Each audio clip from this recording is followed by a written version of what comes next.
নমস্কার, আমি শ্রীপর্ণা রয়েছে আপনাদের সঙ্গে। আপনারা দেখছেন নিউজ টুডে। ব্যাট হাতে বিরোধী পক্ষ কৃতি আজাদকে চ্যালেঞ্জ দিলীপের। প্রচারের ফাঁকে দিলীপ ঘোষ জানান, আমি রিটায়ার্ড নই, টায়ার্ডও নই, যেমন পিচ পাই সেখানে খেলি এবং জিতি। নতুন কেন্দ্র, নতুন ময়দান, নতুন প্রতিদ্বন্দ্বী, কিন্তু নিজে তো নতুন নন এই প্রফেশনে। তাই তার আত্মবিশ্বাসেও কোনো নড়চড় নেই। ভোট প্রচারের ময়দানে আত্মবিশ্বাসী দিলীপ ঘোষ। এরই মধ্যেই তাকে ঘিরে একাধিক অভিযোগ বিরোধীদের। দলও শোকজ করেছে তাকে, কিন্তু দিলীপ ঘোষ খেলে চলেছেন স্বমেজাজে। বারংবার বেলাগা মন্তব্যও করে ফেলছেন। মুখ্যমন্ত্রীকে বিতর্কিত ভাষায় আক্রমণের পর নির্বাচন কমিশন নিয়েও বেফাঁস মন্তব্য করে ফেলেছিলেন দিলীপ ঘোষ।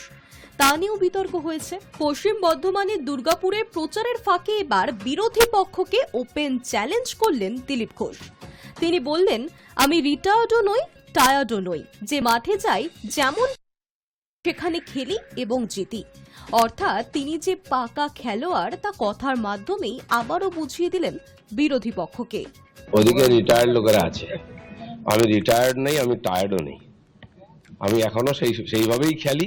যে মাঠে গেলে সেই মাঠে খেলি, যেমন পিচ পাই সেখানে খেলি এবং জিতি। জবাব তো সব জায়গায় ইঞ্চি ইঞ্চিতে আমরা দেবো, ওরা তো তালই পাবে না কখন ইলেকশন পার হয়ে যাবে। দিলীপ ঘোষকে মেদিনীপুর থেকে সরিয়ে বর্ধমান দুর্গাপুরে প্রার্থী করেছে বিজেপি। এবার তার লড়াই তৃণমূল প্রার্থী কৃতি আজাদ এবং বামেদের নতুন মুখ সুকৃতি ঘোষালের সঙ্গে। প্রচারের শুরু থেকেই ক্রমেই চড়ছে কৃতি আজাদ এবং দিলীপ ঘোষের বাগযুদ্ধ। এবার বিশ্বকাপ জয়ী দলের ক্রিকেটার কৃতি আজাদকে ব্যাট হাতেই হুঙ্কার দিলেন দিলীপ ঘোষ। বর্ধমানে মর্নিং ওয়াকে বেরিয়ে ক্রিকেটও খেললেন বর্ধমান দুর্গাপুরে বিজেপি প্রার্থী। হুঙ্কার দিলেন, আমি এখনো সেভাবেই খেলি, যে মাঠে যাই যেমন পিচ পাই সেখানে খেলি এবং জিতি। জবাব আমরা ইঞ্চিতে ইঞ্চিতে দেব, ওরা তো তালই পাবে না কখন ইলেকশন পার হয়ে যাবে। গত মঙ্গলবার পশ্চিম বর্ধমানের দুর্গাপুরের প্রচারের ফাঁকে মুখ্যমন্ত্রী মমতা বন্দ্যোপাধ্যায় সম্পর্কে কুরুচিকর মন্তব্য করেছিলেন দিলীপ ঘোষ। মন্তব্যের প্রতিবাদে সরব হয়েছিল তৃণমূল। আদর্শ আচরণবিধি ভঙ্গের অভিযোগে মঙ্গলবারই দিলীপ ঘোষের বিরুদ্ধে তারা নির্বাচন কমিশনের দ্বারস্থ হয়। ওই দিন রাতেই দলের পক্ষ থেকে শোকজ করা হয় দিলীপ ঘোষকে। বুধবার সকালে নিজের মন্তব্যের জন্য দুঃখ প্রকাশ করলেও তিনি যে এতে দমে যাচ্ছেন না তাও কার্যত স্পষ্ট করে দিয়েছিলেন দিলীপ। Hi news. শামশেরগঞ্জের এলিজাবাদে আইসিডিএস সেন্টারে তালা মেরে বিক্ষোভ। পাল্টা মেম্বারের স্বামীর বিরুদ্ধে নির্যাতনের অভিযোগ ওয়াকারের। নিম্নমানের খাবার প্রদান, খাবারের তালিকায় ডিম না দেওয়া সহ নানা অভিযোগ তুলে শামশেরগঞ্জের এলিজাবাদ গ্রামের 108 নম্বর আইসিডিএস সেন্টারে তালা মেরে বিক্ষোভ দেখাতে শুরু করল গ্রামবাসী। বিক্ষোভের জেরে সেন্টার ছেড়ে চলে যেতে বাধ্য হন আইসিডিএস এর কর্মীরা। শনিবার সকালে ঘটনাকে কেন্দ্র করে চাঞ্চল্য তৈরি হয়েছে এলাকায়, যদিও বেশ কিছুক্ষণ পরেই নিয়ন্ত্রণে আসে পরিস্থিতি।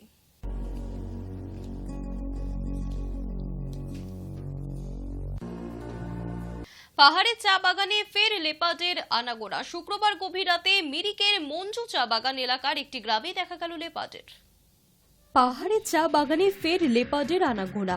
শুক্রবার গভীর রাতে মিরিকের মঞ্জু চা বাগান এলাকার একটি গ্রামে দেখা মিলেছে চিতাবাঘের। যখন এই ঘটনাটি ঘটে তখন চারিদিকে ঘুটঘুটে অন্ধকার।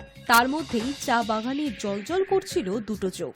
চা বাগান সংলগ্ন এই গ্রামে ঘাপটি মেরে বসেছিল লেপার্ডটি। কোনো হুঙ্কার নেই বা গর্জনও নেই। স্থানীয় গ্রামবাসীরাই প্রথমে দেখতে পান চিতাবাঘটিকে। এরপর সঙ্গে সঙ্গে খবর দেওয়া হয় বন দপ্তরে। গ্রামবাসীদের থেকে খবর পেয়ে রাতেই মিরিকের ওই চা বাগানে পৌঁছে যান বন দপ্তরের কর্মীরা। উদ্ধার করা হয় লেপার্ডটিকে। প্রাথমিকভাবে বন বিভাগ সূত্রে জানা যাচ্ছে, লেপার্ডটি আহত অবস্থায় চা বাগান সংলগ্ন ওই গ্রামে আশ্রয় নিয়েছিল। উদ্ধার হওয়া লেপার্ডটিকে সুস্থ করে ফের জঙ্গলে ছেড়ে দেওয়া হবে বলে জানা গিয়েছে।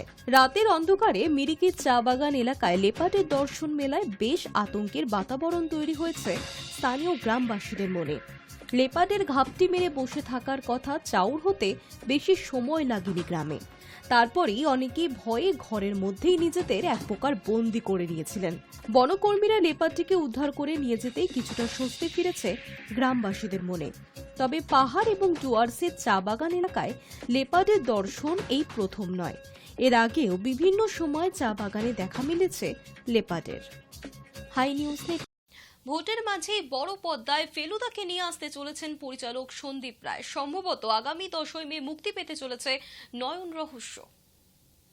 আসন্ন লোকসভা ভোটের জন্য একাধিক বাংলা ছবির মুক্তি যে পিছোতে পারে তা জানাই ছিল, কিন্তু কেউ কেউ নির্বাচনী মরশুমকে পাত্তা না দিয়েই ছবি নিয়ে এগিয়ে আসতে চাইছেন। হত্যাপুরীর পর এবার নয়ন রহস্য।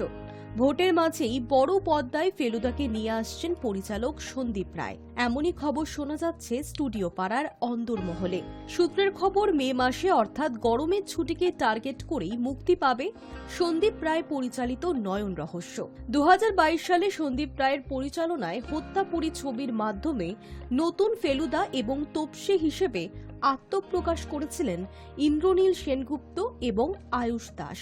অভিজিৎ গুহকে দেখা গিয়েছিল লালমোহন বাবুর চরিত্রে। নয়ন রহস্য ছবিতেও এই একই অভিনেতাদের দেখা যাবে। হত্যাপুরী মুক্তি পেয়েছিল বড়দিনের অবসরে। আশা করা হয়েছিল নয়ন রহস্য ছবিটিও 2023 সালের শেষের দিকেই মুক্তি পাবে, কিন্তু তা হয়নি। তবে এখন নাকি তাদের টার্গেট গরমের ছুটি, বিশেষ করে ছবি যখন ফেলুদাকে নিয়ে। তবে এবারের মে মাসের আবহাওয়া ভিন্ন, কারণ তখনও চলবে ভোট। ইন্ডাস্ট্রিতে এই ছবির মুক্তির খবর ছড়ালেও নির্মাতাদের তরফে এখনো কোনো আনুষ্ঠানিক ঘোষণা করা হয়নি। সূত্রের দাবি, ফেলুদাকে অপেক্ষাকৃত ফাঁকা সময়ে নিয়ে আসতে চাইছিলেন নির্মাতারা। অন্য একটি মত, ফেলুদার ছবি সব সময় দর্শককে আকর্ষণ করে। ছবির পোস্ট প্রোডাকশনের কাজ সময়ে শেষ করা যায়নি বলেই গত বছর ডিসেম্বরে ছবিটি মুক্তি পায়নি। গত বছর অগাস্ট মাসে ছবির শুটিং শুরু করেছিলেন পরিচালক সন্দীপ রায়। চেন্নাইয়ে এই ছবির আউটডোর সেরেছিল ইউনিট। তবে মাঝে সন্দীপের শারীরিক অসুস্থতার কারণে ইউনিটকে কলকাতায় ফিরে আসতে হয়। আপাতত শোনা যাচ্ছে আগামী 10ই মে মুক্তি পেতে পারে এই ছবিটি। Hi news network. News today এখনকার মতো এই পর্যন্তই। দেখতে থাকুন হাই নিউজ নির্ভীক নিরপেক্ষ।